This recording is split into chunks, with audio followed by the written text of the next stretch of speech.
అతను నమ్మకం ఏంటంటే అతను ధైర్యంగా ఇప్పుడు మాట్లాడడానికి కళ్ళు మూసుకుంటే 5 ఏళ్ళు తిరుగుతాయి, లేకపోతే 40% ఓటింగ్ 39 చిల్లరతో ఉంది అతనికి ఓటింగ్, అది ఉంది కదా అని ఆగిన హిమాలయాలకు వెళ్ళిపోదాం అనుకుంటున్నాను, ఇలాంటి మాటలు మాట్లాడుతున్నాడు. అసలు ఈ 39% ఎక్కడి నుంచి వచ్చిందో చెప్తాను.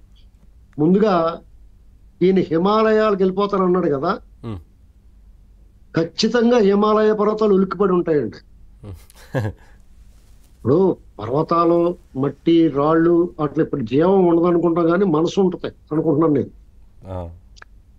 ఆ హిమాలయ పర్వతాలని చిన్న మీటింగ్ పెట్టుకుని, ఏమయ్య బాబు ఇతను వస్తానంటున్నాడు ఇక్కడ గేట్ అని చెప్పేసి సమావేశం ఏర్పాటు చేసుకుని ఉంటాయి గ్యారంటీగా.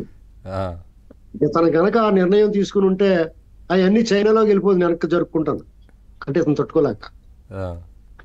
అంటే ఆ రకమైన ఇతను ప్రమాదకరమైన వైరస్ లాంటి ఈ రఘురామకృష్ణరాజు గారు ఎప్పుడో చెప్పాడు ఇతను అపరిచితుడు అని.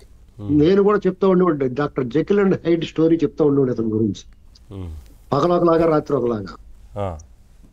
ఇవాళ ఇంత ఘోర పరాజయం ఎందుకు వచ్చింది, మనం ఏం తప్పు చేసాం, రాష్ట్రాన్ని ఎంత దారుణంగా అంధకారంలో నెట్టేసాం, ప్రజలను ఎలా వంచామంటే సమీక్ష చేసుకోకుండా కనీసం గెలిచిన వాళ్ళతో సమావేశం ఏర్పాటు చేసుకుని వాళ్ళకి నాయకుడిగా ఎన్నుకోబడకుండా, సిగ్గు లేకుండా మళ్ళా నన్ను ప్రతిపక్ష నాయకుడు హోదా ఇవ్వండి నాకు అని చెప్పేసి లెటర్ రాస్తున్నాడు.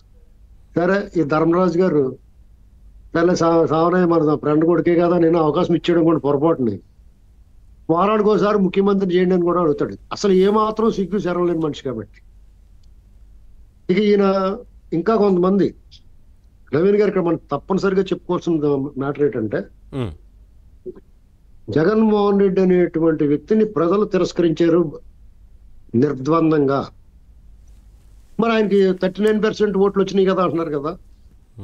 ఖచ్చితంగా బొత్స సత్యనారాయణ గారు ఉన్నా, లేదా అమ్మటి రాంబాబు ఉన్నా, జగన్మోహన్ రెడ్డి స్థానంలో అధ్యక్షుడిగా ఆయన నాయకత్వంలో కూడా అన్ని ఓట్లు వస్తాయి. ఎందుకంటే ఒక హ్యాటర్స్ కమ్యూనిటీ ఒకటి ఉంటుంది. తెలుగుదేశం పార్టీ నచ్చనాళ్ళు, చంద్రబాబు నాయుడు గారు నచ్చనాళ్ళు, చంద్రబాబు నాయుడు గారు సామాజిక వర్గం నచ్చనాళ్ళు, పవన్ కళ్యాణ్ గారు నచ్చనాళ్ళు, ఆ పార్టీ నచ్చనాళ్ళు, అలాగే బీజేపీ కలిసింది కాబట్టి బీజేపీ నచ్చనాళ్ళు డెఫినెట్ గా ఒక చోట పోగవుతారు వాళ్ళు, వేరే ఆల్టర్నేటివ్ లేదు కాబట్టి. అందులో చాలా మంది కాంగ్రెస్ వైపు పోయారు 7% వరకు. కాబట్టి ఇతను ఇది తన వాపు, ఇది వాపు మాత్రమే బలుపు అనుకోకూడదు, ఇంకా నాకు బలం ఉందని అనుకోకూడదు.